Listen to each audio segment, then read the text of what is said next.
Hello. This is on how the bullet journal can make you a more productive student.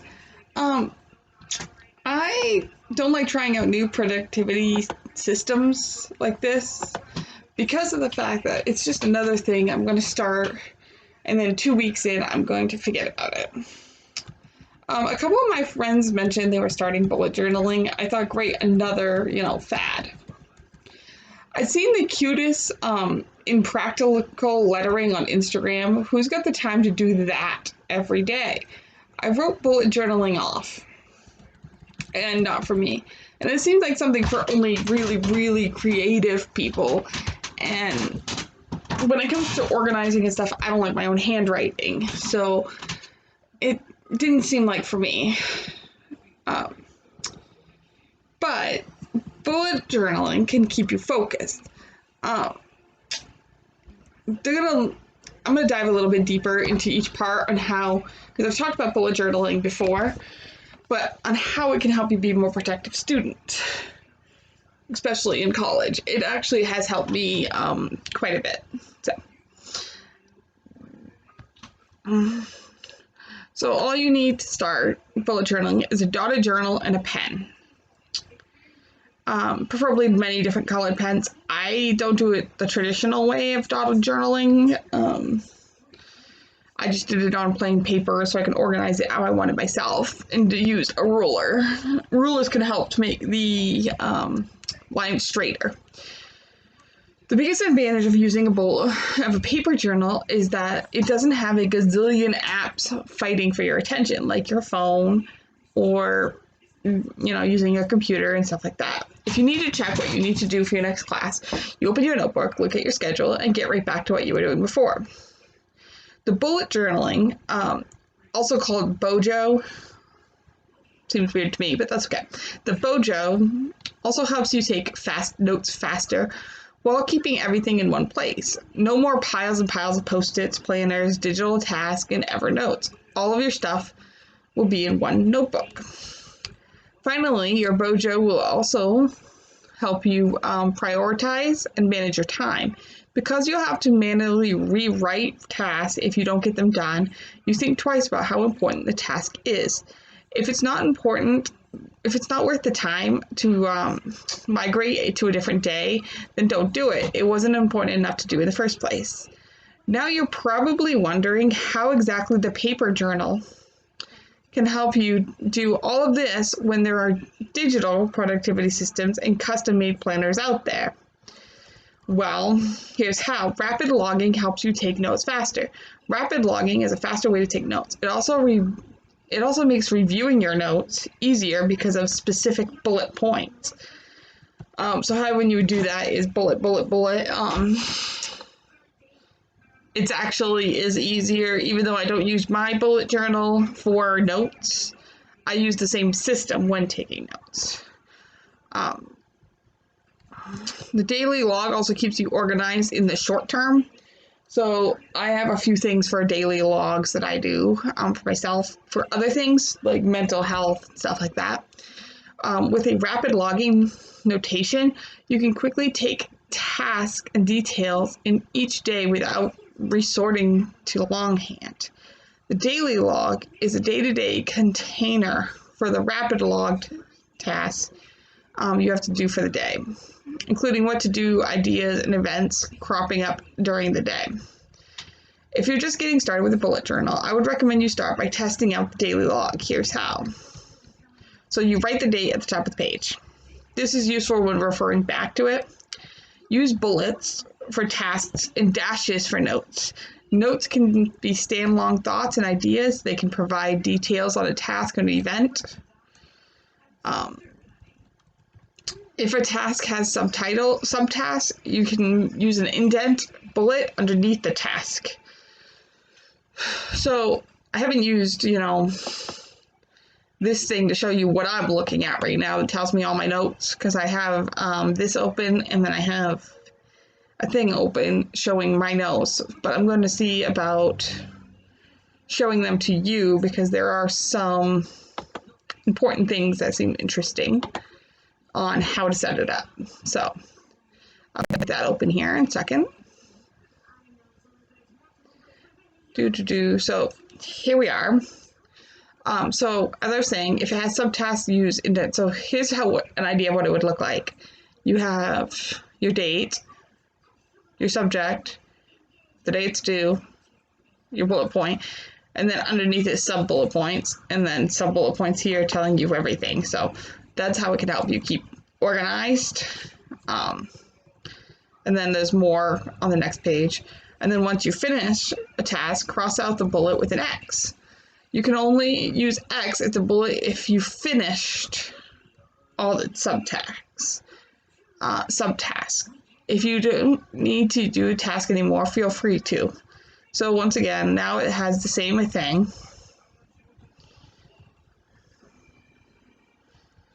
Use circles and dashes to remember events. If you want to remember an event that happened during the day, use a circle to signify that, and dashes underneath the details for the events. For important tasks, add an asterisk before the bullet point. At the end of the day, you do a daily review. This is when you start through the tasks you wrote down, migrate them to your monthly log, a collection, or your future log. So collections keep your to-do organized. Earlier I mentioned monthly logs, collections, and future logs. In this section, I'll go through them in detail.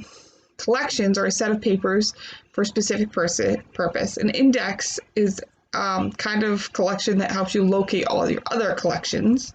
A monthly log is a kind of collection that keeps track of your monthly tasks and events. A future log is kind of collection that keeps track of tasks and events that occur outside of the current month.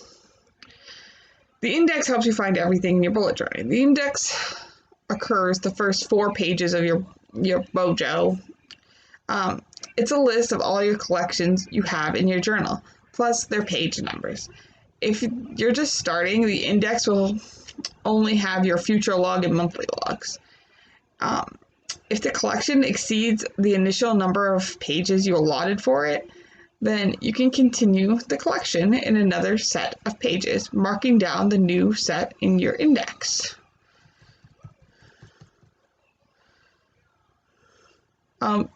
There's also a technique called threading I've never heard of to avoid constantly flipping back to the index to look for a collection I want. Threading is when you link a collection's previous and next instance via the page numbers at the bottom of the page. It's like linking one web page to another. The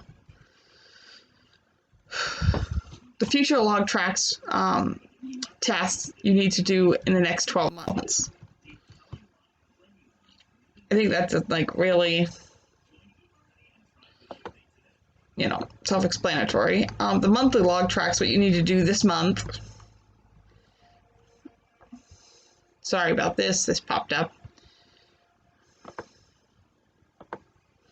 There we go.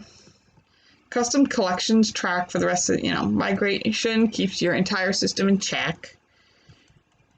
So how to get started with bullet journaling for students. If you get to this point, congratulations. All the steps and details might seem like a lot of work. The beauty of a bullet journal is its simplicity. So here are 4 collections that will help you organize your, So you have class schedule. To maximize your brain power for learning material, block off everything that needs to be done on a weekly basis.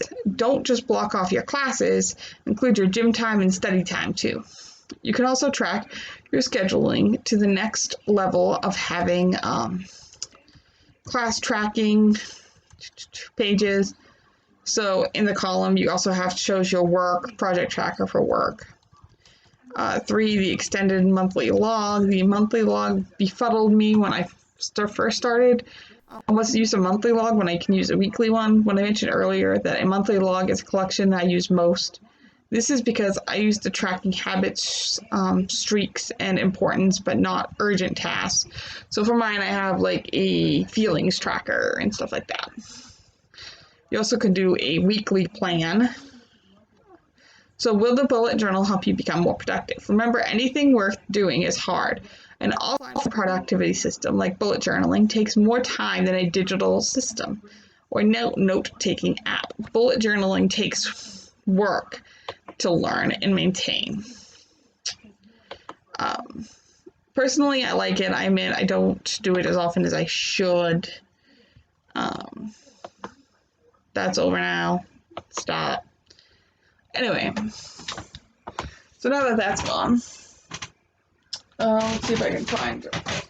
As I said, I don't like my handwriting, so I went with this. And in another video I showed you, but I've got health stuff. But since this is focusing for students, what classes I've already taken and which ones I need to.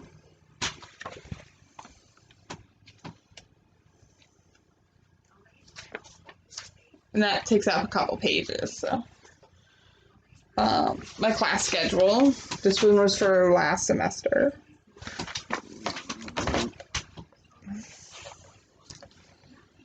I got my spring one too, so it's for the whole year. Obstacles and things that could go wrong basically, and how to solve that problem. Grade tracking.